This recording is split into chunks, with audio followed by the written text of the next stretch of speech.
আপোনালোক জ্ঞাত, আমি সকলেই জ্ঞাত।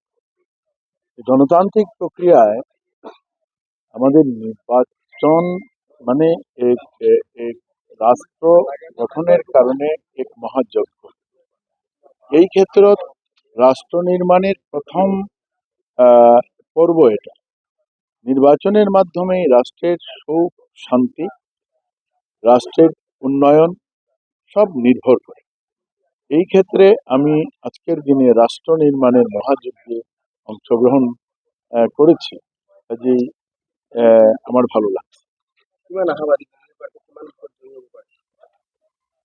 আমার ইয়াতে আপোনালোক জ্ঞাত যে যোৱা 21 নিৰ্বাচনতো আমি এটা বিপুল ভোটের ব্যবধানত বিজয়ী হৈছো।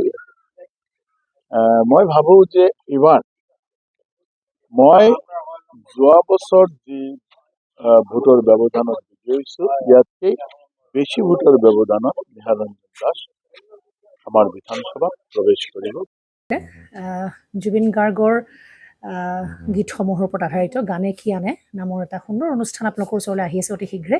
অহা 15 আগষ্টৰ পৰা ধেমাজিৰ পৰা প্ৰথম অডিশ্যন আৰম্ভ হ'ব আৰু সেই অডিশ্যনৰ যোগেদি বিভিন্ন কণ্ঠশিল্পীসকলে যিসকলে এই অনুষ্ঠানত যোগদান কৰিব বিচাৰে তেওঁলোকে এই অডিশ্যনৰ যোগেদি আগবাঢ়ি আহক আৰু জুবিন গাৰ্গৰ বহুত ভাল লগা গান আমি সদায় শুনি আহোঁ। আৰু আপোনালোকৰ যদি ভাল লগা গান থাকে জুবিন গাৰ্গৰ আপোনালোকে গাই ভাল পায় তেন্তে অডিশ্যনত যোগদান কৰক। মোৰ ফালৰ পৰা আন্তৰিক শুভকামনা থাকিল এই সম্পূৰ্ণ অনুষ্ঠানটোলৈ। ধন্যবাদ।